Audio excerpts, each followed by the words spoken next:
안녕하세요. 강화에서 이별학교 프로그램으로 상실의 아픔을 가진 사람들을 섬기는 박윤주 목사 근혜경 사모입니다.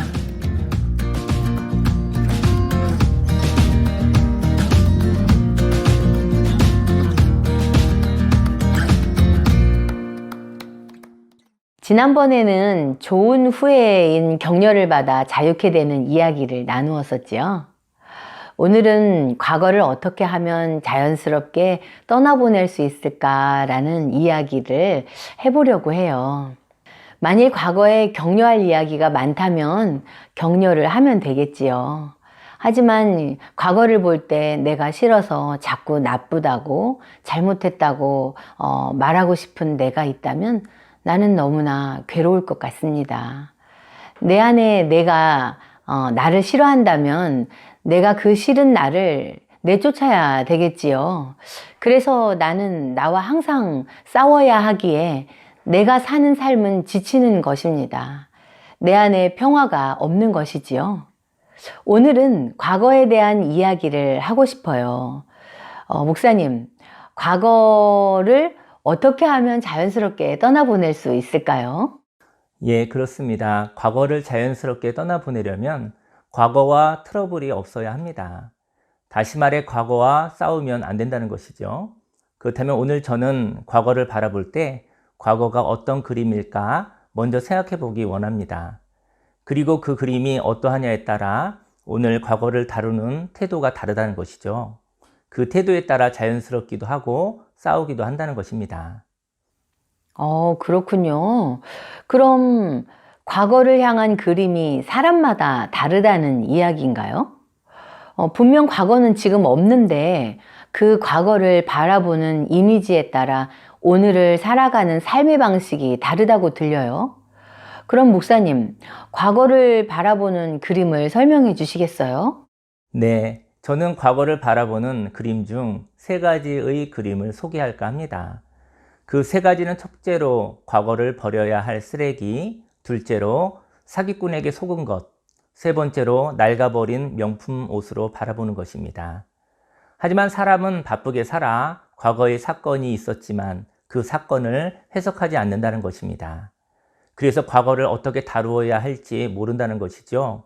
다만 과거가 있을 뿐 그 과거를 버릴 수도 없고 간직할 수도 없이 용량만 많이 차지하는 느린 컴퓨터처럼 지쳐서 삶의 기능을 하지 못하고 잠들어 있는 모습으로 살고 있다는 것입니다. 저는 과거를 바라보는 광경으로 먼저 쓰레기를 소개하고 싶습니다. 사람들이 인생을 살아왔습니다. 그런데 자신의 삶이 쓰레기였던 것이죠. 쓰레기의 특성이 있습니다. 쓰레기는 가지고 있을 이유가 없습니다. 쓰레기의 정체성은 쓰레기통에 버려야 하는 것입니다. 만일 쓰레기를 버리지 않으면 쓰레기가 건강한 공간을 차지할 것입니다. 저와 여러분들이 쓰레기를 보면서도 시간이 없어서 배출하는 것을 지체할 수도 있습니다. 하지만 이렇게 시간을 지체하는 것은 오염이 되지 않는 것이어야 합니다. 다만 공간만 차지하는 것이지요. 하지만 쓰레기가 썩지 않는다 하여도 쓰레기가 늘어가고 있고 공간 전체가 쓰레기통이 되고 있다면 그 쓰레기는 그 공간 전체의 정체성을 바꾸어 가는 역할을 합니다. 다시 말해 공간을 오염시키는 것이 아니라 공간 전체의 특성을 바꾸어 버리는 것입니다. 어떤 사람이 불안하여서 동네에 있는 필요하다고 생각하는 모든 것을 집으로 가져왔습니다. 그는 집에 가져온 것을 밖으로 버리지 못하는 사람이었습니다. 그는 집도 자신의 것이었지만 그 집을 안식처로 사용하지 못하고 그 안식처를 고물상으로 만드는 것이었습니다. 그렇군요. 필요한 물건을 쌓아놓는 것도 때로는 쓰레기통이 될 수 있겠네요. 그 사람은 재활용품을 쓰레기라고 생각은 안 할 것 같아요. 하지만 집안 전체가 쓰레기통으로 전락한 것이 아닐까요? 예, 그렇습니다. 어쩌면 썩어서 악취가 나는 오물보다도 이렇게 썩지 않아서 재활용할 수 있다고 생각하여 배출할 수 없다면 그 집 전체가 고물상이 되는 것처럼 삶 전체가 특성이 바뀌어 신분이 바뀌듯이 넘어가는 일이 있을 것도 같습니다. 그래서 집안에 있는 것이 재활용품인지 쓰레기인지 구별이 필요합니다.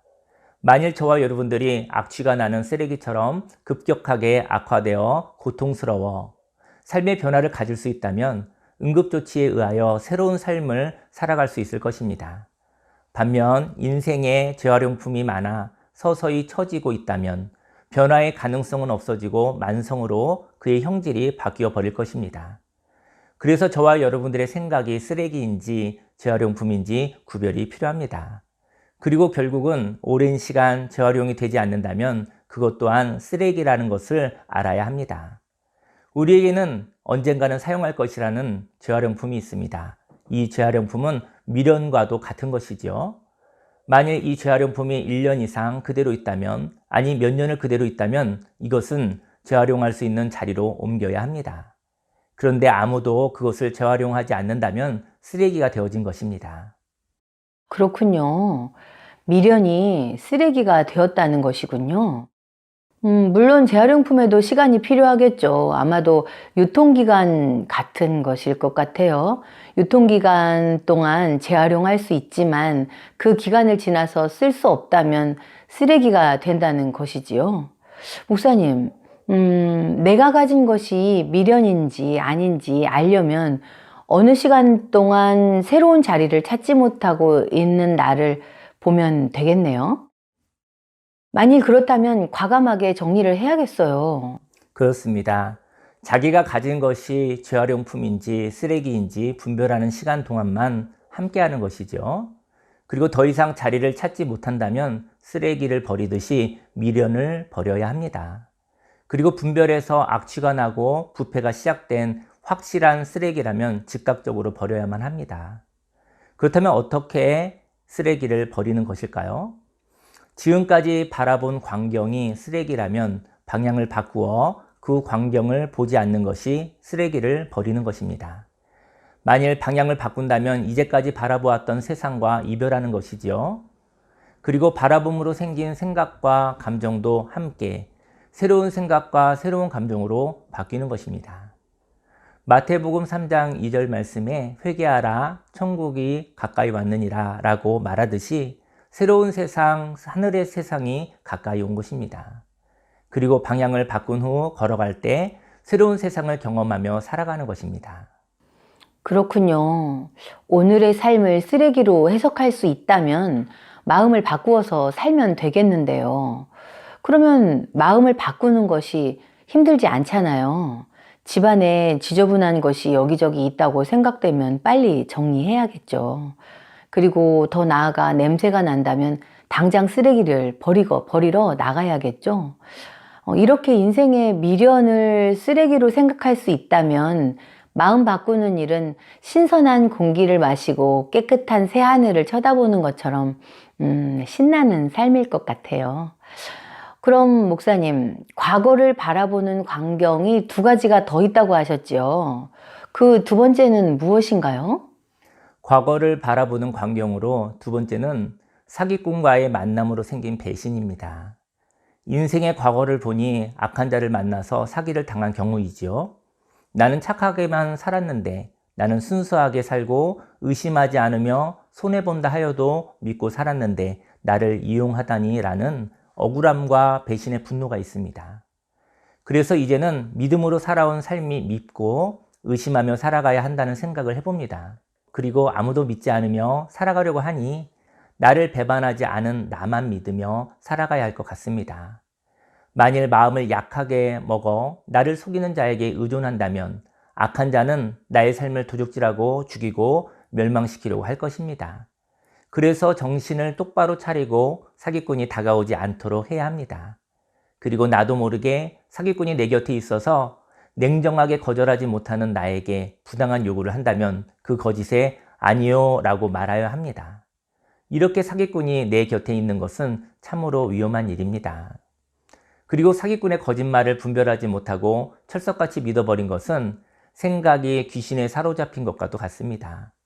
그래서 어느 날 낭패 가운데 있을 때 거짓말하는 자가 나를 속인 것이요, 또 더 나를 파괴로 몰고 가기 위해 나에게 또 거짓말을 하려고 합니다. 그렇군요. 그럼 이렇게 나에게 거짓말하는 자가 있다면, 그리고 거짓말쟁이는 가장 친한 사람이라고 가장하고 난 뒤에 믿는 도끼에 발등 찍히는 것처럼 그동안의 관계를 배신하는 거잖아요. 만일 그런 존재가 있다면 관계를 단절하든지 당장 쫓아내야 될 것 같아요. 성경에 보면 사기꾼을 더러운 귀신으로 비유하고 있어요. 만일 사기꾼과의 배신의 경험을 하였다면 그 사기꾼을 쫓아내야 합니다. 그런데 사기꾼은 내가 불안할 때 나에게 다가온다는 것이에요. 물론 아름다운 모습으로, 불쌍한 모습으로 다가오겠지요. 그 아름다운 모습과 불쌍한 모습은 거짓의 모습입니다. 그 아름답고 불쌍한 모습이 악한 일곱 귀신과도 같아요. 아마도 이렇게 악한 사기꾼에게 반복하여 배신을 당한다면 사기꾼의 그럴듯한 말에 속지 않으려고 애쓸 것입니다. 마태복음 12장 43절에 더러운 귀신이 사람에게서 나갔을 때에 물 없는 곳으로 다니며 쉬기를 구하되 쉴 곳을 얻지 못하고 이에 이르되 내가 나온 내 집으로 돌아가리라 하고 와보니 그 집이 비고 청소되고 수리되었거늘 이에 가서 저보다 더 악한 귀신 일곱을 데리고 들어가서 거하니 그 사람의 나중 형편이 전보다 더욱 심하게 되느니라. 이 악한 세대가 또한 이렇게 되리라 말하듯이 이렇게 과거의 삶이 귀신과 같은 사기꾼에게 속아 배신당한 경험이 많다면 귀신이 얼씬거리지 못하게 하고 귀신이 들어왔다면 쫓아내기 위해 항상 경계하고 싸워야 하기에 힘을 모으는 데 관심을 갖습니다. 그리고 악한 자와 싸우는 삶이 그 사람의 삶의 방식이 되는 것입니다. 하지만 이렇게 귀신을 쫓아내듯 사기꾼과 싸우는 일은 승리하여도 행복하지 않습니다. 왜냐하면 그는 전쟁터에서 상흔만 가득하기 때문인 것이지요.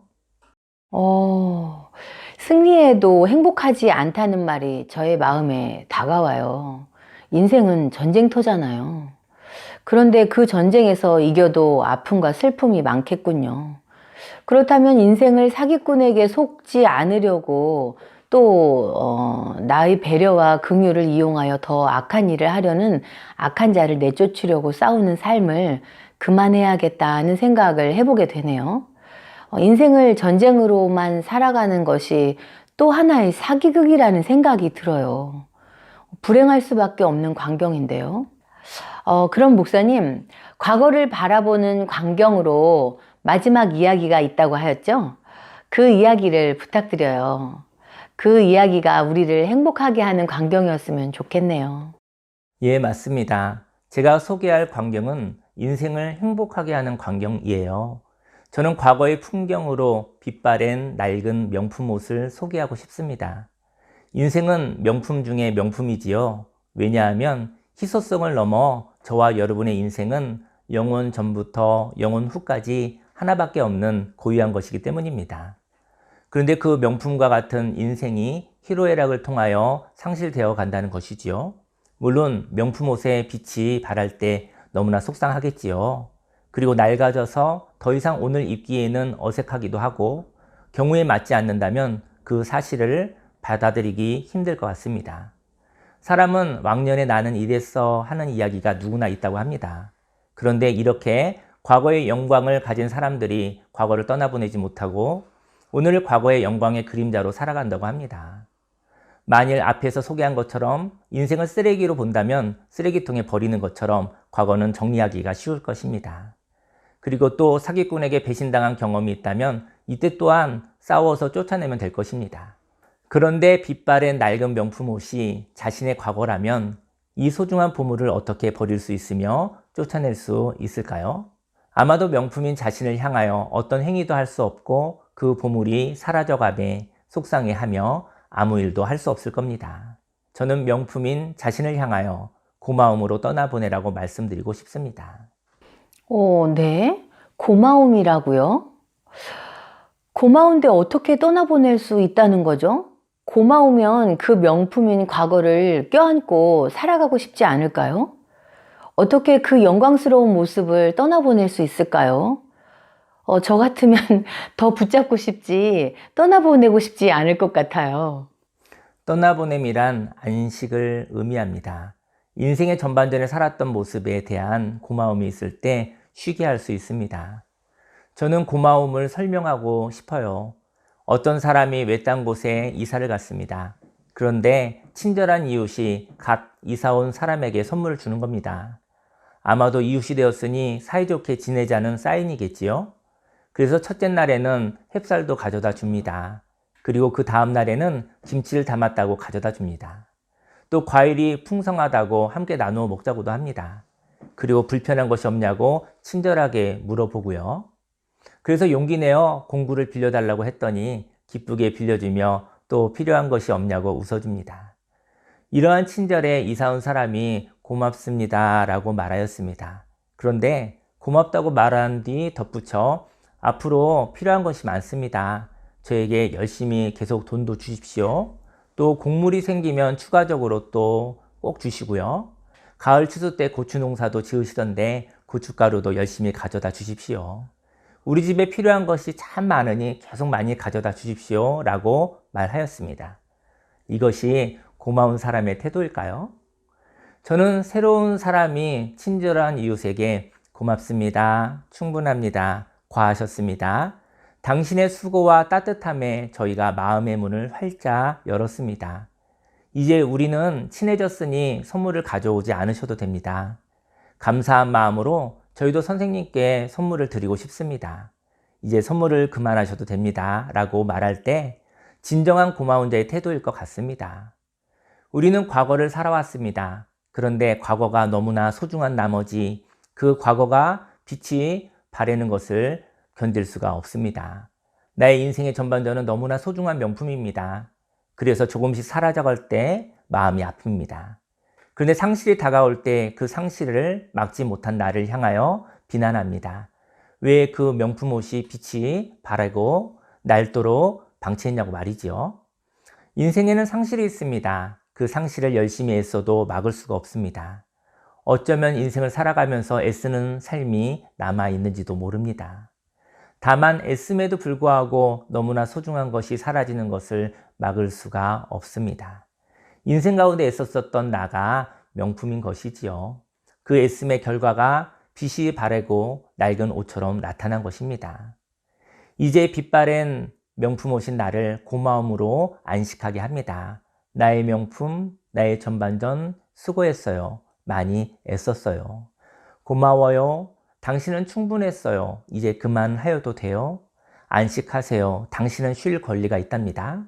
당신을 고마움으로 떠나보내요. 이제 쉬세요. 당신의 애씀으로 오늘 나는 새로운 삶을 시작하게 되었답니다. 저에게는 긴장하는 나를 향한 속상함이 있습니다. 아버지가 갑자기 3일 만에 돌아가셨을 때 시간에 대하여 예민한 사람이 되었습니다. 그래서 편안하게 살다가도 약속 시간이 정해지면 스트레스를 많이 받습니다. 그리고 그 시간에 정확히 맞추고 그 만남의 풍성한 결과를 가지고 가려는 마음에 욕심을 많이 가집니다. 비유하면 많은 무거운 짐을 가지고 정한 시간을 향하여 전속력으로 달려가는 모습과도 같습니다. 큰아들이 4살 때였던 것 같습니다. 집에 오면 고사리 손으로 아빠 등을 긁어주었던 꼬맹이, 등을 긁어줄 때마다 아이 시원해 하고 즐거웠던 기억이 납니다. 그런데 어느 날 아들이 등을 긁어주는데 칼날로 긋는 듯한 아픔이 있었습니다. 그래서 아야 하고 크게 소리를 질렀습니다. 그때 아들이 구석으로 도망가서 움츠리며 벌벌 떠는 모습이 선합니다.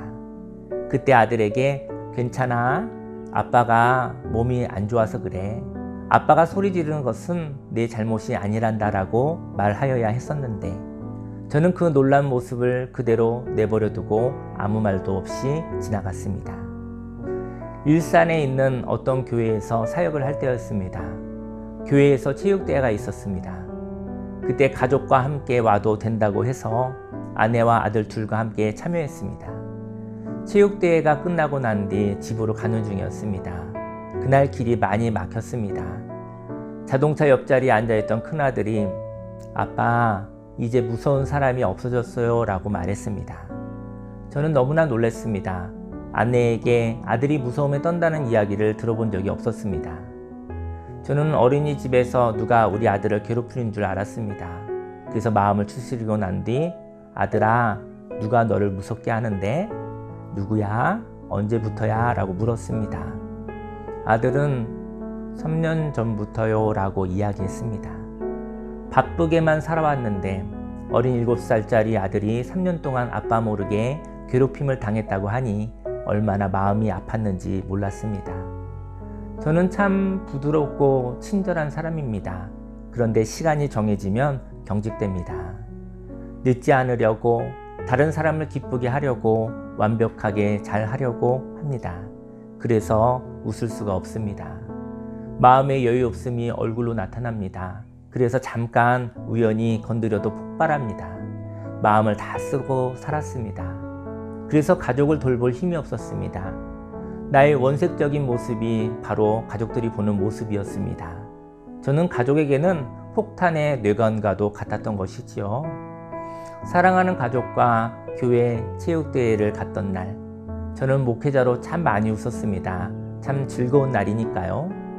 그리고 교회에서 행복한 시간을 가지니 이 사람 저 사람 기쁘게 웃으며 즐겁게 맞이했던 것 같아요. 그런데 아들이 뒤에서 아빠를 쳐다보고 있는 줄은 몰랐습니다. 저는 젊은 시절 바쁘게 살아 집은 하숙집처럼 잠만 자고 나갔던 것 같습니다. 그리고 쉬는 날이면 교회의 업무를 가지고 왔고 설교 준비하느라 목회 때문에 마음고생이 많아 고민하며 인상이 굳어 있었습니다. 이렇게 굳어 있는 저를 보고 큰아들이 아빠는 무서운 사람이구나 라고 생각했던 것 같습니다. 치유는 고정된 모습에 또 다른 모습을 보여주어 고정된 이미지가 희석되는 것입니다. 그날 아들은 하루 종일 웃고 다니는 아빠의 모습을 신기하게 쳐다보았을 것입니다. 그리고 보고 또 보고 하였겠지요. 그 다음 어느 순간 아빠는 무서운 사람이 아니었구나. 아빠는 잘 웃는 사람이구나. 내가 생각했던 무서운 사람이 아니구나 라고 생각이 바뀌어진 것 같습니다. 저는 저에게 고마움을 표현하려고 합니다. 시간이 정해지면 그 시간에 잘하려고 긴장하고 얼굴이 굳었던 나에게 수고했어 박용규, 시간에 맞추어 아버지를 기쁘게 하듯이 다른 사람들을 기쁘게 하기 위하여 열심히 달렸던 모습 수고했어. 너의 헌신적인 모습은 마음이 아프고 혼란한 사람들을 즐겁게 하였지. 고마워. 이제 충분해. 이제 시간에 맞추어 전속력으로 많은 짐을 지고 달리는 것은 그만해도 돼. 이제 시간과 관계없이 여유 있게 감당할 만큼만 역할을 하며 즐겁게 살면 좋겠어 라고 말하고 싶습니다. 저는 혼자 있을 때 웃고 싶습니다. 혼자 있는 시간은 자유로운 시간입니다. 그리고 웃음이 넘치면 가족들에게 그 웃음을 보여줄 수 있을 것입니다. 아빠의 경직되어 있는 모습을 보며 3년 동안 무서워했던 큰아들에게 미안함이 많습니다. 인생의 전반전 충분히 열심히 달렸습니다. 열심히 달린 나 고마워. 이제 홀로 웃으며 가족과 함께 또 여러 경치를 보고 즐거워하며 살아갔으면 좋겠어. 지금 기도하기를 원합니다. 이 영상을 보시는 분들도 함께 잠시 마음을 합하여 기도합시다. 함께 기도하겠습니다. 할렐루야. 살아계신 하나님 아버지 감사합니다.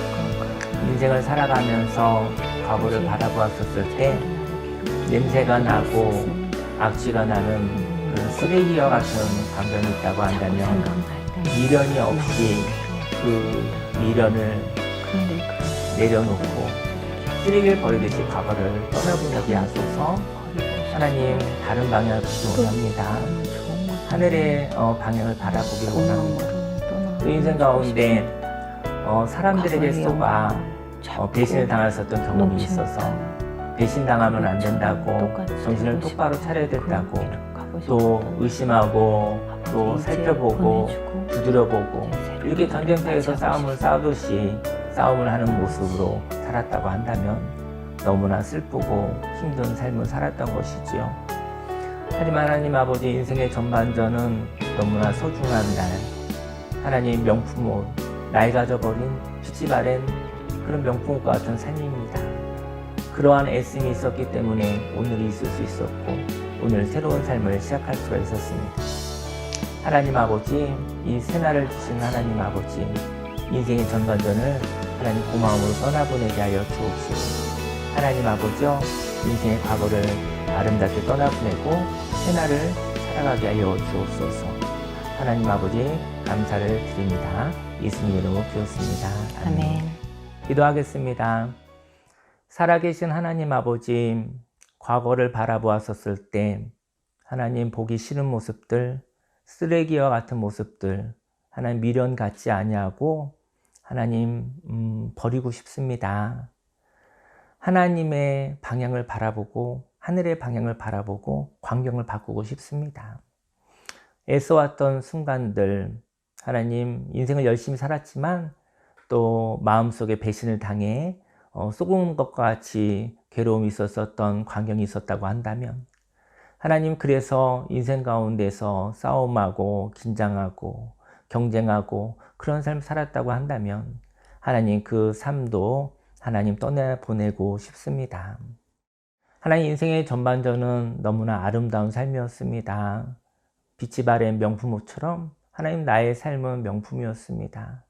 하나님 아버지, 인생의 전반전에 애썼었던 결과 그 애씀으로 인해서 오늘을 선물로 받았습니다.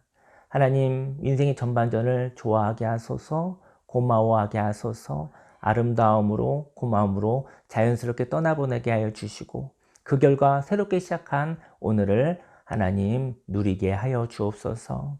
사랑하는 아들에게 나의 긴장된 모습을 통해서 또 헛된 무서움을 주었었던 것처럼, 하지만 혼자 있었을 때 많이 웃고 싶습니다. 여유 있게 내 마음을 보살피고 싶습니다. 홀로 웃을 때 가족과 함께 웃을 수 있으며 이웃들과 함께 웃을 수 있다고 생각합니다. 하나님 아버지, 하나님이 주신 자유로 그 평화를 누리고 그리고 아름다움을 즐기며 살아가게 하여 주옵소서. 예수님의 이름으로 기도드렸습니다. 아멘. 아멘. 사람에게는 과거가 있습니다. 그 과거를 자연스럽게 떠나보내기 위해서는 과거의 풍경을 어떻게 보느냐가 중요할 것 같습니다. 먼저 과거의 풍경이 쓰레기라면 버리는 것으로 충분합니다. 버리는 것은 이제까지 보았던 광경으로부터 뒤돌아서는 것입니다. 이렇게 방향을 바꾸면 새로운 광경을 쳐다보게 됩니다. 새로운 광경은 신선한 생각과 생기 있는 감정을 선물로 줍니다. 다음으로 과거의 풍경이 사기꾼과의 만남으로 생긴 배신이라면 사기꾼을 분별하기 위해 의심의 눈초리로 경직되어 있을 것입니다. 또 사기꾼을 발견했다면 쫓아내려고 힘을 기를 것입니다. 그리고 그 힘으로 범사의 싸움꾼이 되겠지요. 이렇게 배신의 광경을 보는 나는 전사가 되어야 합니다. 그는 항상 전쟁터에서 경계태세와 전투태세로 살아 희로애락을 느낄 수 없을 것 같습니다.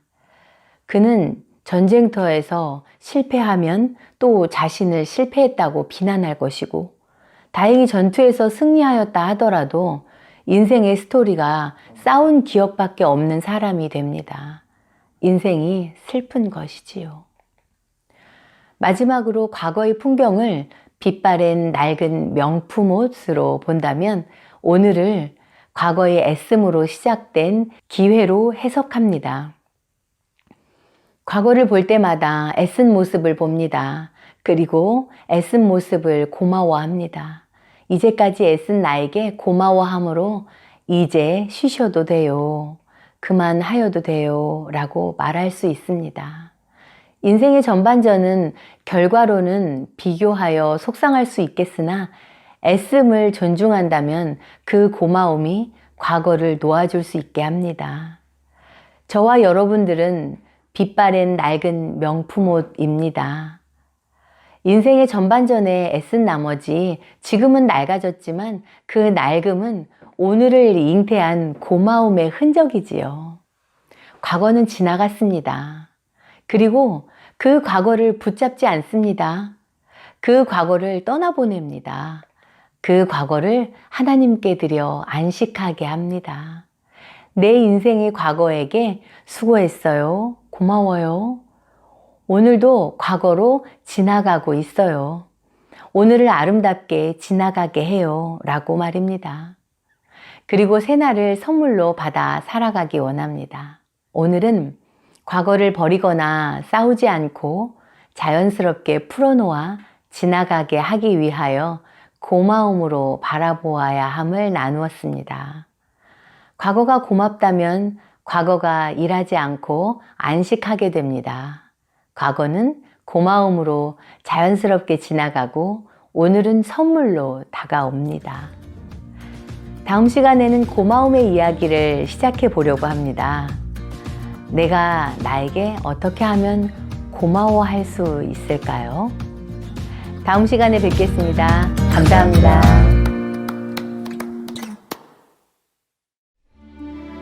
여러분이 겪었던 놀람의 이야기를 함께 나누고 싶으신 분은 아래 메일 주소로 보내주시기 바랍니다. 선정되신 분들께는 이별학교에서 준비한 소정의 선물을 보내드리겠습니다.